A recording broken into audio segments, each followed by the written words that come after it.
Bueno, muy buenos días. Como es costumbre, los miércoles en nuestro servicio es la reunión de neurocirugía pediátrica, neurocirugía infantil.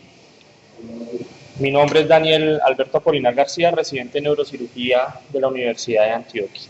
Como es costumbre, vamos a presentar primero un caso clínico. Este caso es de un niño de 5 años, masculino, que viene con una clínica de 2 meses de evolución de cefaleas y émesis frecuente, que eso ha llevado a una pérdida de peso. El niño no es de esta ciudad, de Medellín, venía de otra ciudad. Y después de un mes de presentar la cefalea y la émesis, inicia con un cuadro de ataxia, inestabilidad para la marcha y un estado horizontal.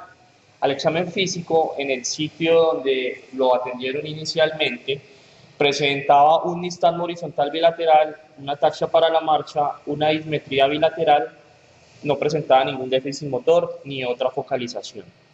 Voy a mostrar las imágenes y espero que los compañeros residentes nos ayuden a dar sus conceptos de qué logran ver en las imágenes. Entonces, en el sitio de remisión, lo primero que le hicieron una tomografía de cráneo simple, que es esta.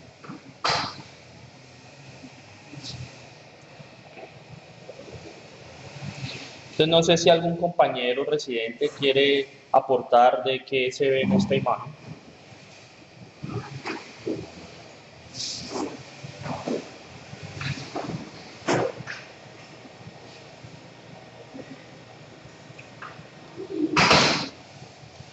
Joan, ¿qué ves en la imagen?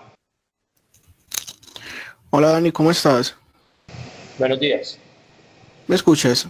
Sí, Dani, pues es una tomografía simple en un corte axial, en la que se ve una lesión ahí en fosa posterior que está obstruyendo el cuarto ventrículo y está condicionando una hidrocefalia al paciente. Una lesión ahí isodensa. ok. Bueno, después de esta tomografía, este paciente lo llevaron a un centro de mayor complejidad, de mayor nivel, y le hicieron la siguiente resonancia que ya les voy a mostrar. Les voy a mostrar diferentes secuencias que le hicieron.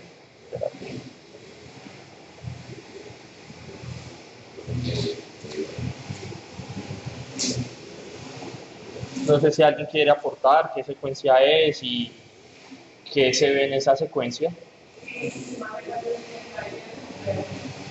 Vamos, por favor.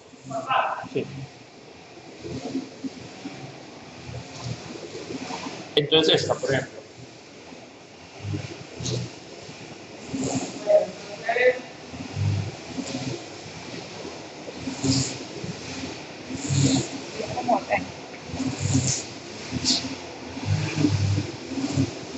Sí.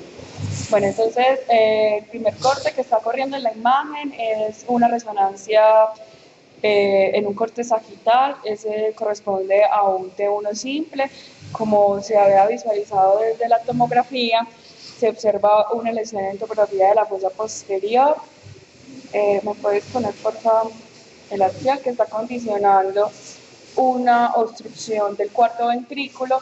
Pero al parecer, por lo que se ve en esta imagen, es una lesión que no viene desde el ventrículo, sino que es extraventricular, que viene más hacia la línea media. En esta tomografía, pues no, en estas secuencias no observamos que se vean ni calcificaciones ni sangre. Vamos a ver las otras secuencias que información nos proporcionan.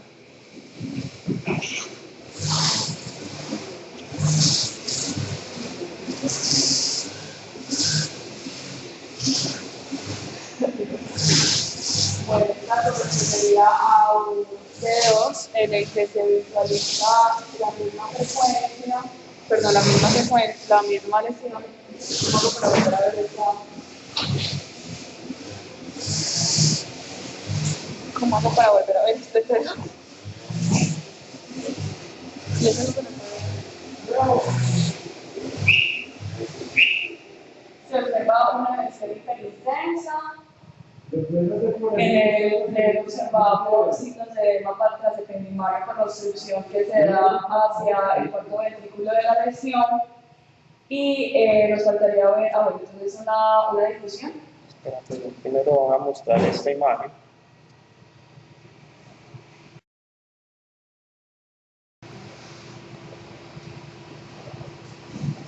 Ahí está. En este no se ve bien. Del lado derecho, Maurer. Un flare. ¿Y qué se ve ahí? Sí, no me Bueno, pues ahí vemos una...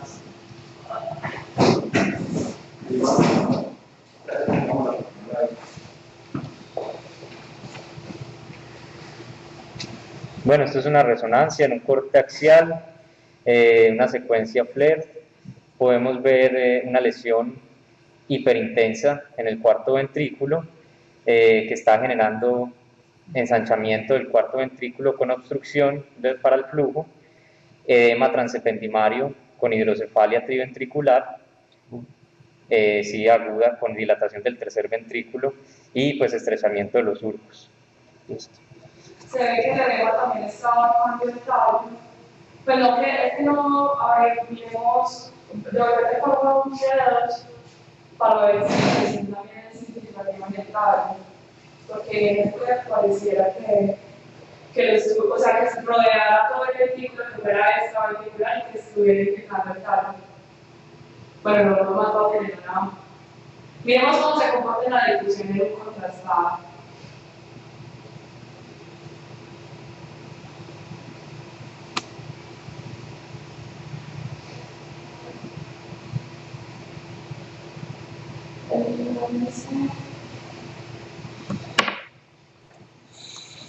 ¿No tienes un permiso?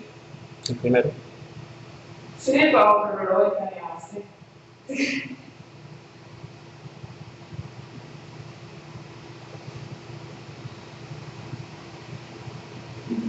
Y este es el mapa del lado derecho. Ustedes se dan cuenta que es una lesión que no tiene una restricción tan importante a la difusión, ¿cierto? Y se confirma con el mapa DC. Además de eso, esta es la secuencia de contraste. Simón, ¿qué ves ahí? ¿Tú lo ves perfecto?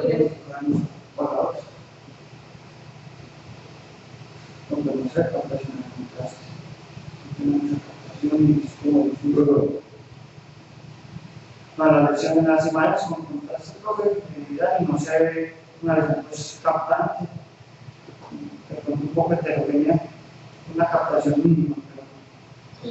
Y aquí se ve que capta algo, pero como dice Simón, no es una captación uniforme, es una captación heterogénea, pero sí tiene algo de realce o captación con el medio de contraste. Bueno, para continuar vamos a hablar, el tema de hoy es de ependimomas. Los ependimomas son un tumor de estirpe glial y corresponden al 6.8% de los tumores neuroepiteliales. La tasa de incidencia disminuye con la edad. Si ustedes ven acá, de 0 a 14 años tiene una incidencia del 5.6% que va bajando a medida que va progresando la edad, 4.5% de 15 a 19 años y 4% de los 20 a los 34 años. Sin embargo, en niños menores de 3 años llega a ser hasta el 30% de los tumores del sistema nervioso central. Se presenta más en personas blancas, caucásicas, que en personas afro, con una relación 1.67:1, y corresponde al 50 a 60% de todos los gliomas espinales. Y como es un tumor de estirpe glial, todos los tumores de estirpe glial se presentan más en el sexo masculino que en el femenino, y en este caso una relación 1.77:1 en general, global. Cuando hablamos de ependimomas en pediatría, entonces este tumor ocupa el tercer puesto de prevalencia en el sistema nervioso central, seguido por el astrocitoma pilocítico y el medulloblastoma. A pesar de que está en el tercer puesto, solo corresponde a un 8 a 10% de los casos de tumor en sistema nervioso central. Tiene una incidencia de 200 casos por año y la edad de prevalencia que más se presenta es de 5 a 8 años. Y aquí traje esta imagen porque les quiero comentar de que muchas veces, bueno, en un 5 al 20% de los casos, algunas series han reportado 20% de los casos, este tumor en el momento del diagnóstico ya tiene diseminación leptomeningia. Entonces el mensaje es que a pesar de que sea un tumor que solo esté localizado en un sitio, un compartimento supratentorial, infratentorial, es un tumor que compromete todo el sistema nervioso central. En el niño, los ependimomas, el 90% son intracraneales, ¿cierto? El 10% son medulares, de los cuales esos intracraneales, 1/3 es supratentorial, 2/3 infratentorial, y los que son medulares están muy relacionados con la neurofibromatosis tipo 2. Esta balanza la coloqué porque en la edad adulta esa relación se invierte, siendo más frecuentes a nivel espinal, que a nivel intracraneal. De los que son supratentoriales, el 60% de esos tumores son intraventriculares, el 40% son tumores que están alejados del epéndimo e incluso se han reportado casos muy raros que pueden ser de localizaciones extraxiales. Aquí, como vemos en esta imagen, vemos compromiso de un tumor con áreas de calcificación. Esta es una tomografía simple y en una resonancia donde vemos el compromiso intraventricular, está de uno contrastado y este con una resonancia T2 con todo el edema que está generando en parénquima cerebral adyacente al epéndimo. Cuando hablamos de la fosa posterior, la localización más frecuente es el piso del cuarto ventrículo. Se dice que es un 60% de los casos están en el piso del cuarto ventrículo y sobre todo nace al nivel de la unión bulbomedular, ¿sí? Y se extiende a través del foramen de Magenis.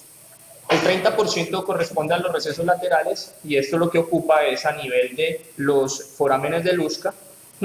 Y por último está la prevalencia del 10% a nivel del techo del cuarto ventrículo.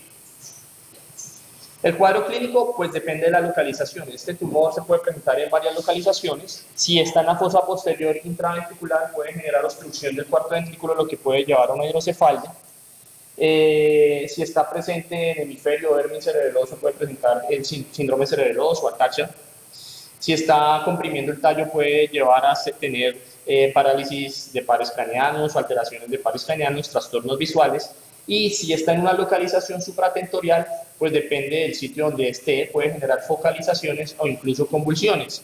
Y a nivel espinal o medular puede llevar a alteraciones motoras y sensitivas que generalmente se presentan muy tarde, lo que primero debuta es un dolor.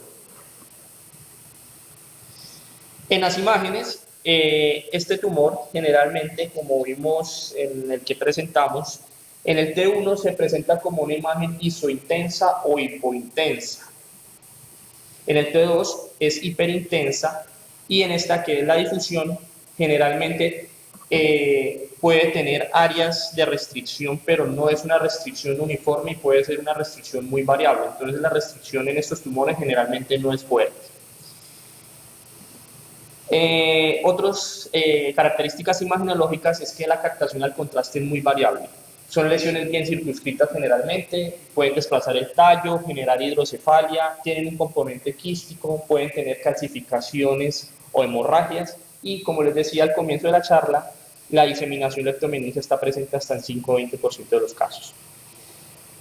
Entonces, esta es la imagen contrastada donde, como vimos en el estudio que colocamos, que Simón nos dijo, no tenía una captación homogénea, sino una captación heterogénea, de una captación con áreas de necrosis en este tumor. Y este tumor esta imagen es de un ependimoma anaplásico.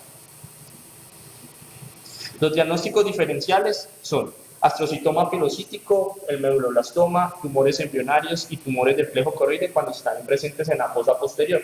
Cuando están a nivel supratentorial, pues los tumores gliales vienen a ser el diagnóstico diferencial más importante y también están estos tumores embrionarios y tumores del plejo coroide también se pueden presentar a nivel supratentorial. Aquí traigo unas imágenes, por ejemplo esta imagen es la de un meduloblastoma, es una imagen muy similar. Lo que nos llama la atención en la diferenciación es que estos tumores generalmente el medulloblastoma tiene una restricción a la difusión mucho más marcada y homogénea que los ependimomas. La captación de contraste, aunque no todas las veces es homogénea, tiende a ser más homogénea que el del ependimoma. Otro tumor es el tumor de plejos coroides. Este tiene un componente quístico. Mire cómo se ve en el T2, se ve una imagen isointensa con un componente quístico alrededor y tiene una captación muy ávida con el medio de contraste. Ese es el carcinoma o el papiloma de plejo coroide, perdón. Este es el neurocitoma central. Aquí vemos una imagen T1 contrastado donde no hay captación casi al medio de contraste, es nula. Y además de eso, la intensidad en las diferentes secuencias T1 y T2 va a ser muy heterogénea, no es una intensidad que uno lo oriente hacia un componente intenso, hipointenso o hipointenso. Y el último que coloqué acá es el astrocitoma pilocítico. El astrocitoma pilocítico, recordar que tiene un componente quístico grande con un nódulo mural, ¿sí? Generalmente la captación que hace es en periferia de ese componente quístico y el nódulo mural puede captar bastante. Pero la restricción en este tumor está totalmente, no hay restricción a la difusión. En cuanto a la patología, la clasificación de la WHO del 2016 de tumores del sistema nervioso central los clasifica de 1 a 3, siendo el 1 el ependimoma mixopapilar, el subependimoma, el tipo 2 el ependimoma clásico, el tipo 3 el anaplásico. Recordar que ese clásico puede progresar y volverse anaplásico. Y en esta clasificación del 2016 incluyen una que es una nueva clasificación, un nuevo ítem, por decirlo así, que es el ependimoma RELA fusión positivo.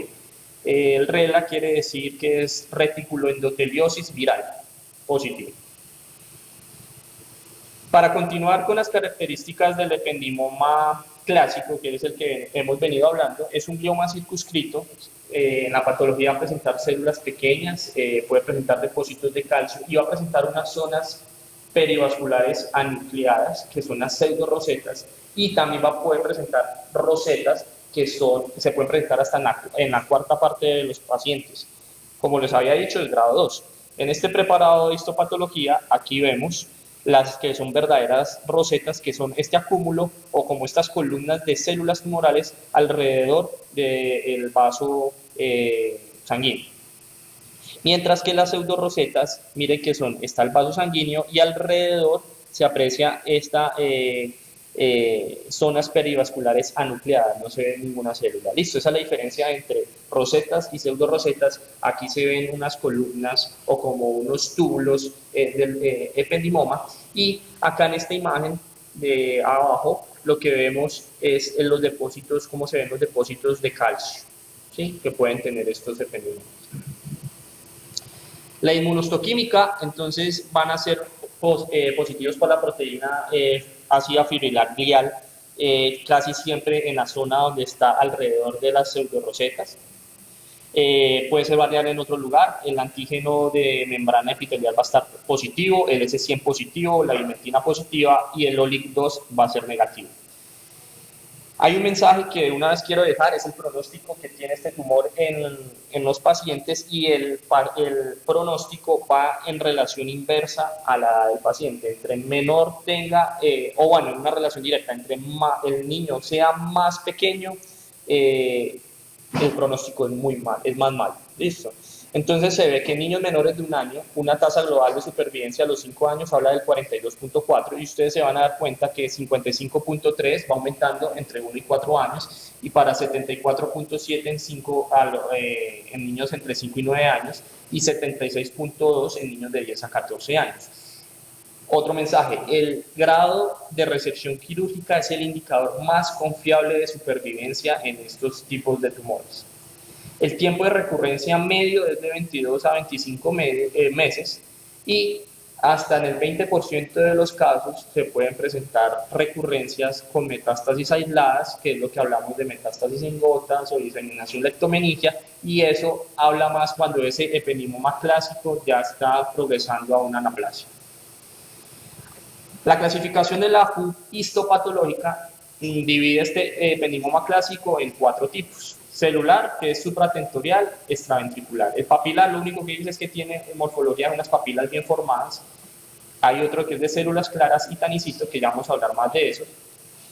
El de células claras es más agresivo, se presenta en el cuarto ventrículo, también en el espacio supratentorial, se presenta más en pacientes adolescentes y jóvenes. La apariencia es de oligodendrocito y va a presentar halos perinucleares debido al citoplasma claro, y el tratamiento es cirugía más radioterapia. Y el tanicito es indolente, es un hallazgo incidental, se presenta sobre todo en la médula espinal, estos pacientes debutan con mielopatía, y el tratamiento es también cirugía más radioterapia. Vamos a hablar de los otros tipos de ependimomas de clasificación histopatológica y vamos a hablar del subependimoma que habíamos dicho que era grado 1, ¿verdad? Entonces es un tumor de crecimiento lento, exofítico, generalmente es incidental, se da cuenta uno que está la presencia de este tumor ya sea porque realiza una neuroimagen por otra cuestión o en una autopsia. Va a presentar unas pseudorosetas también, la mitosis es muy baja, lo que le confiere una baja agresividad, y las células de origen hay todavía un debate, hay unos que dicen que son células subependimarias gliales, otros que dicen que son astrocitomas de la placa subependimoria, otros que son células ependimarias, y hay otros que como que concluyen que es una mezcla de todos. ¿Listo? Este subependimoma corresponde al 8% de todos los ependimomas, 0.51% de los tumores del sistema nervioso central, se presenta más en edad media y en adultos. Y la relación, como todos los tumores gliales que ya he dicho, se presenta más en hombres con una relación 2.31 en este tipo de tumor. La localización es un tumor de predominancia intraventricular, siendo el cuarto ventrículo el más afectado en un 50-60% de los casos, los ventrículos laterales en 30-40% y solamente el tercer ventrículo en un 5-10% de los casos. El intraparenquimatoso es muy raro que se vea intraparenquimatoso, se han documentado, e intramedular también. En la siguiente imagen, en esta imagen les quiero mostrar un preparado ya de una autopsia, donde vemos, o necropsia, donde vemos este tumor, sobre todo en el ventrículo lateral, ¿cierto? En esta imagen vemos el tumor comprometiendo este ventrículo lateral, pero también hay compromiso contralateral, aquí está el tumor, en este vemos el tumor comprometiendo el cuarto ventrículo, y aquí compromiso del tercer ventrículo.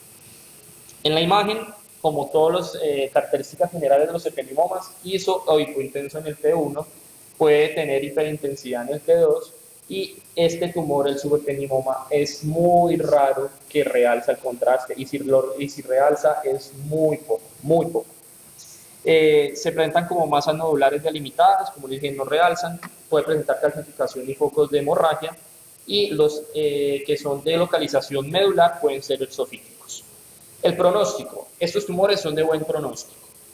Generalmente no hay recurrencia después de la resección total. El del Burkitt presenta un buen pronóstico porque como son indolentes, generalmente lo que estos tumores pueden llegar a hacer es compresión y obstrucción del sistema ventricular, por lo que usted haciendo un de Burkitt desobstruyendo el sistema ventricular o descomprimiendo, les va muy bien a estos pacientes. Las recaídas son muy raras, tienen un Ki-67 menor del 1% y la actividad mitótica es escasa, anula, lo que le confiere un buen pronóstico. Seguimos con los tipo 1, tenemos el ependimoma mixopapilar, que es un tumor que se presenta sobre todo en el cono medular, la cauda equina y el filum terminale. Es un tumor de crecimiento lento, se presenta en pacientes jóvenes y la clínica con la que estos pacientes van a venir es dolor lumbar o radicular. Es un grado 1 como ya les había mencionado, aquí vemos este tumor en el cono medular. La epidemiología corresponde del 9 al 13% de los ependimomas, es más frecuente en el cono y en la cauda, se presenta 0.08 por 100.000 hombres, 0.05 por 100.000 mujeres, la edad de presentación es de 6 a 82 años, principalmente con una edad media de 36 años, y se presenta sobre todo en hombres, con una relación 2.21. La localización, lo que ya les había dicho, cono medular, la caudequina, el filum terminale, pero también se puede presentar, y es raro, pero se ha presentado a nivel cérvico-torácico, en los ventrículos laterales, en el cuarto ventrículo e incluso en el parénquima cerebral. Este tumor tiene una morfología muy delimitada, cauchoso, en la cirugía da plano de resección, en la mayoría de los casos se logra una resección completa. En la imagen vemos T1 hipointenso o isointenso, el T2 puede tener algo de realce o hiperintensidad y el contraste sí puede tener una captación. El pronóstico es bueno, generalmente con solo la cirugía es bueno, pero pues se recomienda que además de la cirugía ese paciente vaya a radioterapia. La supervivencia general de la enfermedad es a los 5 años 98.4%, y la recurrencia tardía está más relacionada cuando usted hace una resección incompleta y no le hace manejo complementario. Y este receptor de factor de crecimiento endotelial está presente, si está presente es mayor marcador de recurrencia. El ependimoma anaplásico, que se puede presentar en cualquier edad, es un tumor agresivo, es grado 3, la mayoría están presentes en la fosa posterior, como dije, presenta una progresión del ependimoma clásico que puede tener morfología papilar, de células claras o tanicito. El pronóstico siempre va ligado al grado de la resección y al grupo molecular, que ya vemos más adelante cuál es ese grupo molecular. Las características son que tiene una mitosis alta, una proliferación vascular y genera metástasis en gota. Corresponde hasta el 25% de los ependimomas, por lo que ustedes se dan cuenta, este tumor es más frecuente que incluso el subependimoma y el mixopapilar. Entonces hay que estar muy atento que esto es un tumor que se presenta con mucha prevalencia. En este preparado de histopatología, lo que vemos acá es las células tumorales como densamente empaquetadas, una proliferación microvascular, y en esta es una inmunohistoquímica para Ki-67, donde vemos que el color café es la tinción para la Ki-67, vemos que está alta, lo que confiere que tiene una alta mitosis y una alta agresividad. Y como les había dicho, hay una clasificación o un tópico nuevo en la clasificación del 2016, que es el ependimoma RELA fusión positivo. Este tumor generalmente es supratentorial, se presenta al 70% en los niños, tiene una relación hombre-mujer 2:1, se presenta el gen de fusión RELA en el FISH, acá lo vemos, que esta es una tinción para ese gen RELA que salió positivo. Vemos que es un tumor que está entre grado 2 y grado 3 y es el peor es el que tiene peor pronóstico de los tumores supratentoriales. Cuando hablábamos de la clasificación molecular, los clasifican de acuerdo a la localización, puede ser tanto supratentoriales o de fosa posterior. Los supratentoriales, como ya hablamos, está el RELA, fusión RELA positivo, y está el fusión YAP. Y en el de fosa posterior está el grupo A y el grupo B. Los de grupo A, entonces, de fosa posterior, son tumores que son de mal pronóstico, tienen una supervivencia libre de la enfermedad a los 5 años del 44% y una supervivencia global del 65%. Generalmente se presentan niños lactantes o niños pequeños y su presentación es 70% en exceso masculino. Aquí, en esta imagen, lo característico es que estos tumores tienden a irse hacia el ángulo pontocerebeloso, involucrando los forámenes de Luschka, y lo que se cree que es un fenotipo metilador de la isla CPG y silenciamiento transcripcional del complejo represivo Polycom. Eso es lo que se explica su comportamiento tan agresivo, y es una trimetilación de la histona 3 y la lisina 27. El grupo B es un tumor que, a diferencia del anterior, tiene mejor pronóstico, con una supervivencia general libre de la enfermedad a los 5 años del 75% y una supervivencia general del 95%. Se presenta más que todo en adolescentes y la distribución de sexo es más equitativa, ¿cierto? Son tumores que se presentan sobre todo en la línea media y en la médula espinal, y tienen la ausencia de esa metilación y de ese fenotipo metilador de la isla CPG que vimos en el caso anterior. Y para completar el otro ependimoma supratentorial, porque ya hablamos del fusión RELA, estamos hablando del fusión JAK, que es un tumor que confiere mejor pronóstico que el RELA, aún no es muy reconocido por la OMS y también se presenta en niños pequeños y lactantes. Este cuadro lo traigo para que vean ustedes la clasificación molecular. Entonces tenemos el RELA, tenemos el JAK, vemos que el RELA en el nivel supratentorial tiene peor pronóstico, igual que el tipo A de la fosa posterior. Mientras que los que son espinales casi todos son de buen pronóstico, y la relación que vemos acá con la neurofibromatosis tipo 2 en los que son espinales. El tratamiento de estos tumores, la ideal es la resección segura máxima. La resección nos va a llevar, el grado de resección nos va a llevar a los resultados oncológicos que se van a ver reflejados en supervivencia global. La resección total se logra de un 42 a 62% de los pacientes. Entonces, después de que ese paciente, usted tiene evidencia que hizo una resección total, el plan a seguir sería radioterapia adyuvante. Acá pongo los niños de 3 años con asterisco porque en niños menores de 3 años está contraindicada la radioterapia, más sin embargo usted tiene que individualizar el caso, ya les explicaré más adelante. La quimioterapia en menores de 1 año se hace con bilcristina, etoposio y ciclofosfamida, y la otra alternativa es la observación en esos niños menores de 3 años, esperando que cumplan la edad para llevarlos después a radioterapia si la requiere. Se ha demostrado que si usted hace una resección macroscópica total o casi total, es decir, usted no ve presencia de tumor, pero en los márgenes queda todavía evidencia microscópica de tumor casi total, la supervivencia general de la enfermedad es del 67%, libre de enfermedad del 67% y la supervivencia general del 83%. Cuando usted hace una resección macroscópica y microscópica total, o sea, muy buena resección, la supervivencia libre de la enfermedad se sube al 70% y la supervivencia general hasta el 88%. Hay otro tópico acá importante en el manejo. Estos niños, como vimos en el caso que presentamos, pueden debutar con hidrocefalia y puede ser el síntoma o la urgencia quirúrgica real en una primera instancia.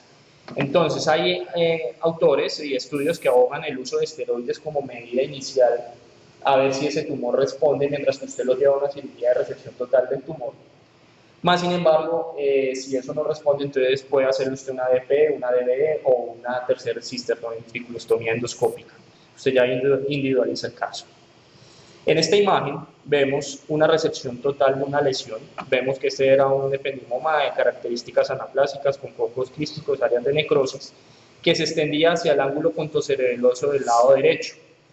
Este tumor fue abordado por una cranectomía suboccipital con resección del arco posterior de C1, pero además el autor dice que también hizo un abordaje complementario retrosinoideo para poder quitar el componente que está en el ángulo pontocerebeloso. El tratamiento, cuando tenemos una resección subtotal, la quimioterapia cambia, es con cisplatino, carboplatino, ciclofosfamida y etoposide. Entonces, ¿qué es lo que ellos dicen? Usted hizo esta cirugía, usted sabe que no logró quitar todo el tumor, o por imagen usted se da cuenta que quedó un residuo tumoral. Lo que aconsejan es, meta a este paciente a quimioterapia, un ciclo corto de 4 ciclos, y llévelo a una nueva cirugía, si es el caso, antes de pensar en darle radioterapia inmediatamente después de la primera cirugía. Es como agotar las alternativas antes de llegar a la radioterapia definitiva. Y esto ha demostrado una supervivencia libre de la enfermedad del 37% y una supervivencia general del 70%. Los valores son más bajos en niños de 1 a 3 años, por lo que hemos dicho que hay contraindicación para la radioterapia. Cuando tenemos ya un ependimoma con una enfermedad diseminada, llámese metástasis, diseminación leptomeningia o en gota, siempre hay que pensar en hacer una citología en líquido cefalorraquídeo para confirmar esa diseminación. A veces no es evidente la diseminación en imágenes, pero sí puede serlo por un estudio de citología. Recomiendan repetir un estudio de citología 10 a 14 días después de la intervención quirúrgica porque pueden haber confusores por la reacción inflamatoria de la cirugía. Y estos pacientes, en general, el tratamiento es la radioterapia craneoespinal después del tiempo quirúrgico. Acá les traigo un algoritmo que ya les voy a aumentar para que lo veamos mejor. Entonces, los ependimomas tipo 1 y tipo 2 no los incluyen en este algoritmo porque generalmente son de buen pronóstico, les va muy bien y además de eso no se presentan tanto en los niños. Ustedes se dan cuenta, son más de la edad de adolescentes y adultos jóvenes. Entonces, si usted logra una resección de un ependimoma, ya sea grado 2 o grado 3, revise las notas operatorias, hágale una resonancia postoperatoria con contraste y también determine el grado de resección y la ausencia de diseminación leptomeningia mediante esos estudios de citología.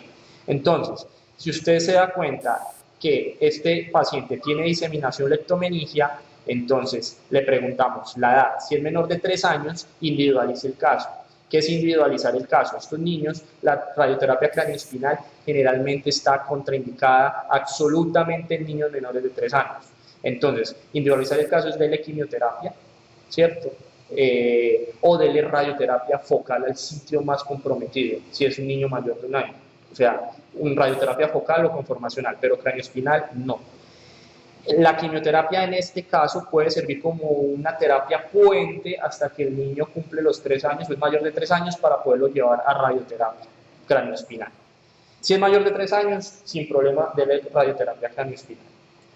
Ahora, si no tiene diseminación leptomeningia, la pregunta es, ¿qué grado de resección le logramos hacer? ¿Una total o casi total? Si es un tumor supratentorial o un grado 2, esos tumores tienen un poco mejor pronóstico al anaplásico, que ya vamos a ver. Entonces, si es sí la respuesta, dele terapia, radioterapia focal adyuvante, o obsérvelo si tiene usted el criterio que le fue muy bien, el niño ha presentado buena evolución, lo puede observar hasta que vuelva a hacer algún síntoma o haya una recaída o recaída tumoral. Si es un tumor que puede ser anaplásico, grado 3, nos preguntamos la edad. Si es menor de 1 año, dele quimioterapia adyuvante, como les dije. Entonces, usted le hace quimioterapia y después espera para la radioterapia. Si es un niño de 1 a 3 años, como no tiene enfermedad diseminada, solo es una lesión focal, la ideal es darle acá radioterapia adyuvante, o incluso cuando dicen acá estallo clínico, es que usted puede usar quimioterapia mientras que completa la edad mayor de 3 años. Y si es mayor de 3 años, denle radioterapia adyuvante focal sin ningún problema. Ahora, si la resección es subtotal, como les dije en el esquema que les presenté anteriormente, la quimioterapia parece que es una buena opción inmediatamente después de la cirugía. Denle un ciclo corto, 4 ciclos de los medicamentos que hablamos y después mire si ese niño es elegible a una nueva reintervención, a ver si con esa quimioterapia logramos hacer una citorreducción y podemos hacer una resección más completa. Si es un niño, después de que usted hace esto, es un niño menor de 1 año, individualice el caso. Denle quimioterapia, puede darle un nuevo ciclo de quimioterapia después de la segunda cirugía, esperando que complete el año de edad para poderlo llevar después a una radioterapia adyuvante focal o conformacional. Llámese Gamma Knife o, bueno, Cyberknife. Ya para concluir, las conclusiones, entonces, los ependimomas son unos tumores muy frecuentes, son el tercer tumor más frecuente en la edad pediátrica, por lo que siempre tiene que estar en la baraja de diagnósticos en pediatría. La cirugía es el tratamiento inicial en la mayoría de los casos, la resección total es lo ideal. Si hay un residuo grande, una recidua, métalo primero a quimioterapia después de la cirugía y haga una segunda cirugía si es posible antes de meterlo en radioterapia. Y es una buena opción de manejo. La quimioterapia en el ependimoma no es tan importante, no tiene un papel muy importante, es como una terapia puente, solo es una de las alternativas de tratamiento, pero la respuesta de este tumor a la quimioterapia no es que sea muy fuerte. La radioterapia se debe considerar en todos los pacientes postquirúrgicos, pero usted tiene que individualizar el caso, hacer una salvedad con los niños menores de 3 años. Y la quimioterapia puede servir como un puente para después meter a estos pacientes en radioterapia. Y el pronóstico, siempre, ténganlo claro, el pronóstico es peor en cuanto es menor la edad del paciente. Y este es el resultado postquirúrgico. Este paciente se llevó una resección de ese tumor, una craniotomía suboccipital con remoción del arco posterior de C1. y estos son los resultados que se lograron por tomografía.